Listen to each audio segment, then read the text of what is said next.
Welcome to Kitchen Table Conversations, a series of short and shareable conversation starters for those of us who have or love and support people with a complicated and beautiful brain. Here's your host, Angela Geddes. Hi, everyone, and welcome to another edition of Kitchen Table Conversations. So happy that you have been able to find some time to share it with us here today.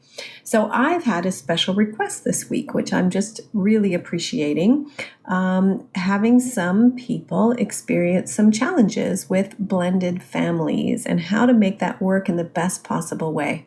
And I think for those of us who've been there, we can understand that it does certainly come with some challenges.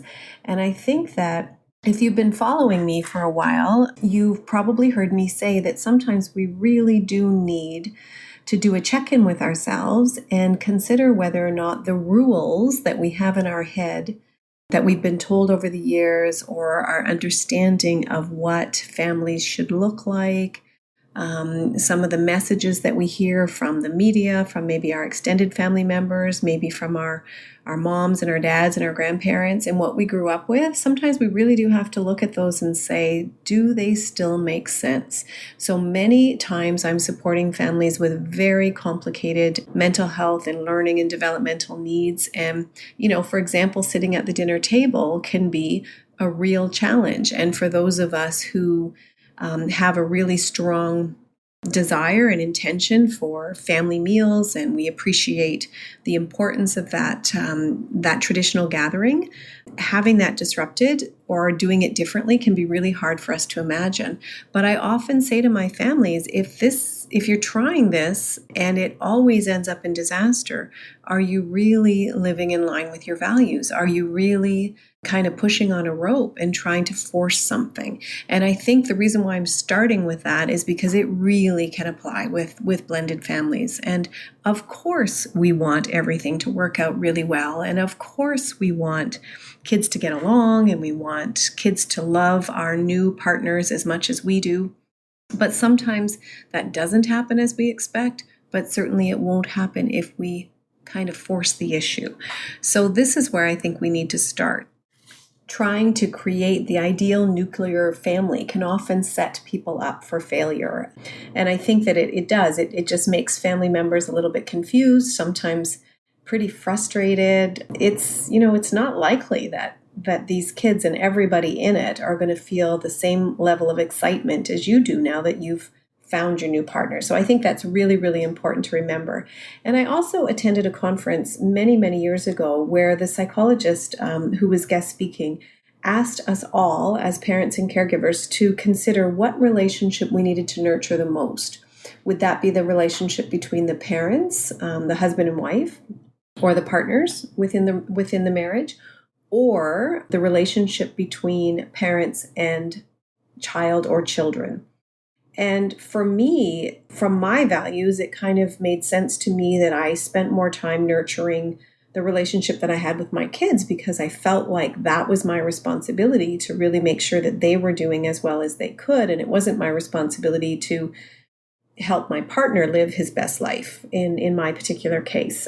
However, by attending this conference, it really did help me to shift my perspective, because it made me understand that when the relationship is solid, when the marriage and the partnership is solid, then the rest of it kind of falls into place. And it's harder to take care of a marriage in a blended family, because sometimes we don't have as much time to adjust to one another and the couple itself like we do in most first marriages.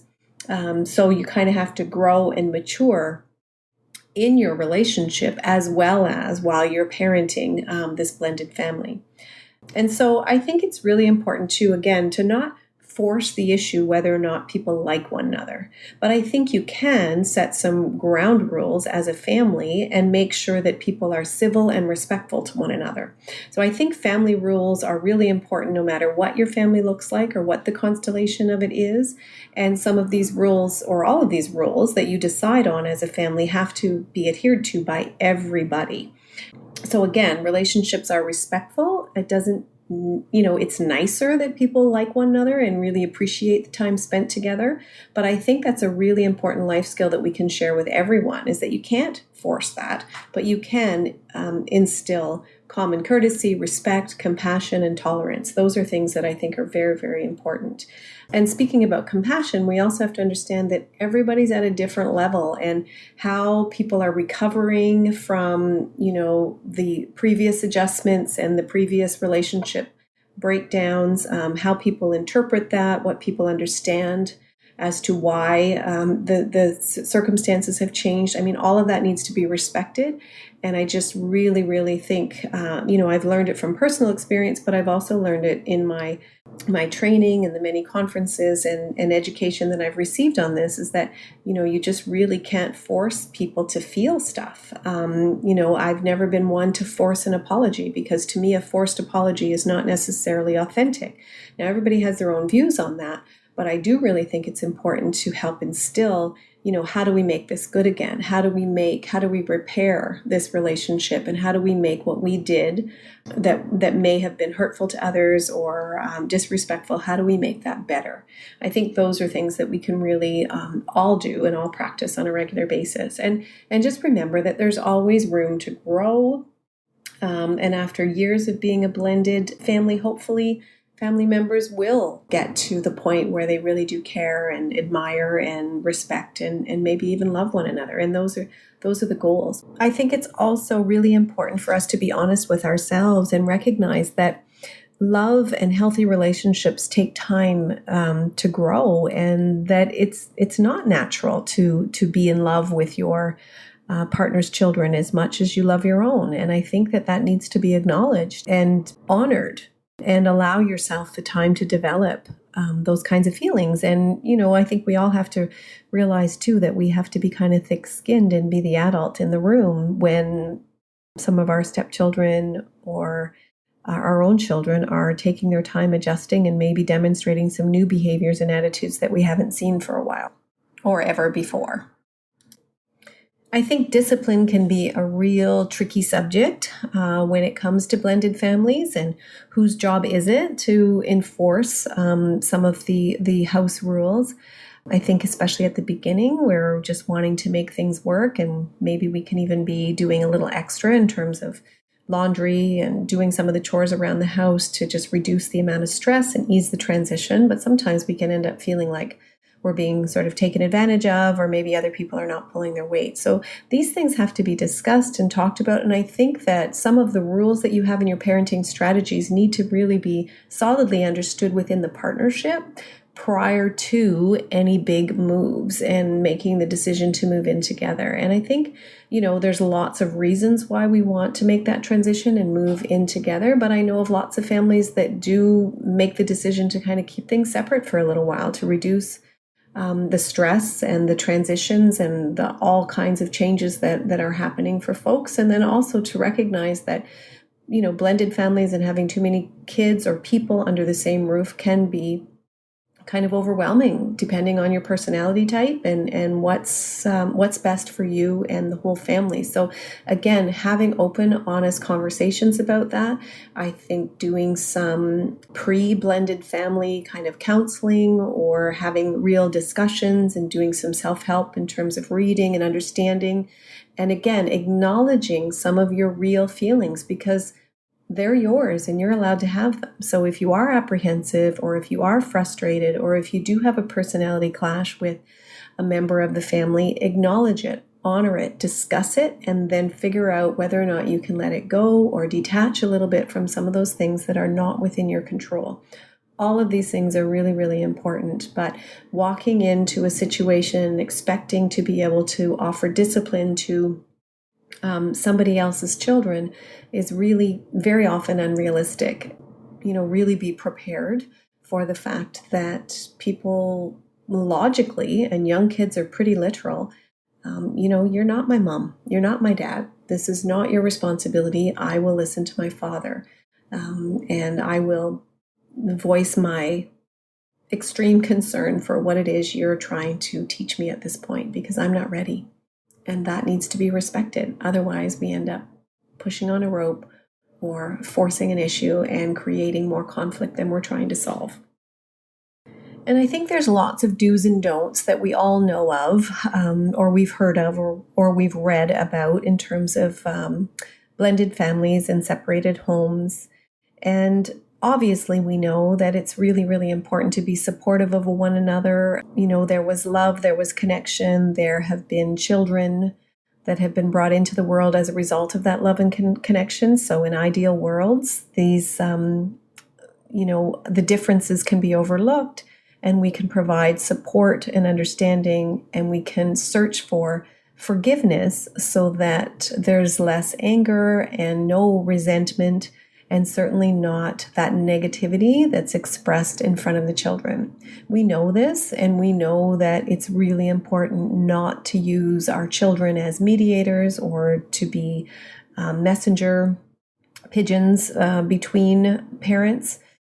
However, I think it is really important to understand that sometimes when marriages break down, they break down because there's serious mental health, maybe even addiction issues, and maybe people are not at the top of their game and not their mental health is not well. So I really do encourage people to, really take a look at that and see whether or not they're coping. And if they're not coping, I encourage people to get well, because children do deserve to be supported by parents who are doing well and who can make rational and even difficult decisions without letting their emotions and their histories get in the way, because that can be very, very damaging and, again, difficult to control. We also have to consider that in some cases there's been, really dysfunctional dynamics and maybe even family violence and domestic violence, in which case, if there's a personality that considers domestic violence as something that is an option, then, being respectful to the co-parent might not be within the realm. So this definitely has to be considered and supported in a possibly different, but certainly a good way, and sometimes we do need to get systems involved and really try to help protect the children from some of that more negative dynamic. I know in Ontario we're making some gains in that there's some courses that need to be taken when people consider separation and divorce when children are involved, and the goal for this training obviously is to mitigate the risk of further conflict and to make sure that the children are taken care of in the very best ways. So we all encourage that kind of honest and open and really engaged participation. Children and youth and young people are very resilient, but they do need to have some stability at home to make sure that that transition goes as well as it possibly can, and to ensure that we do our best to model healthy relationships and restore that belief in, that strong family connection. Because obviously it's been shaken. Once it's broken up, it's shaken for everyone involved. So I've chosen this to be a kitchen table conversation because I think that when you're in the middle of an emotional crisis or a difficult situation, it's hard to see clearly. And sometimes the people around us can be very supportive, or at other times, sometimes the people around us can be a little bit judgy and maybe not realize that the reason why our behavior is maybe different or maybe not ideal is because we are actually really struggling emotionally, or maybe with our mental health, and maybe we're not able to see clearly and we're reacting rather than responding in ways that are more in line with our values. So how can we, as family members, as neighbors, and as community members, support this transition with compassion and with love and with our direct support that will allow our young people to really thrive in time. I often say that it takes a community to raise a child, and I can certainly say within difficult transitions in my personal life and our family's lives, we did rely, and we're so grateful that we could count on the love and support from our kids' friends, families, and everybody that wrapped around us to help support us during our difficult times. So thanks so much for tuning in. I hope this has been a little bit helpful. I hope that you will keep this conversation around your own kitchen table to see how you can support people in transitions, and certainly go to the website for more links to some articles that could give us a little bit more information around how to make a blended family work as well as it can. All right, till next time. Thanks, everyone. Angela.